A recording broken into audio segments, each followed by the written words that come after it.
अणुऊर्जा आयोगाचे माजी अध्यक्ष डॉक्टर अनिल काकोडकर यांना अक्षय्य पुरस्कार प्रदान करण्यात आलाय। नाशिकमधील दी न्यू एज्युकेशन इन्स्टिट्यूटने डॉक्टर काकोडकर यांचा गौरव केलाय। यावेळी बोलताना भारतातील शिक्षण पद्धतीतल्या त्रुटींवर बोट ठेवलंय।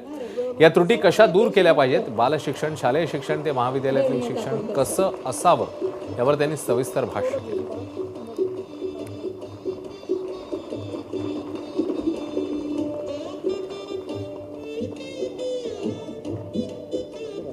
डॉक्टर काकोडकर यांनी नेमकं काय म्हटलं आपण पाहूया। आपल्याला जर आपल्या देशाची तयारी करायची झाली, आपल्याला देशाला जर पुढे न्यायचं झालं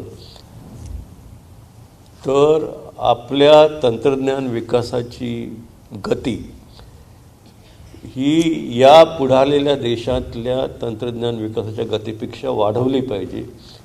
तेव्हाच ती दरी कमी होईल, ती गॅप कमी होईल।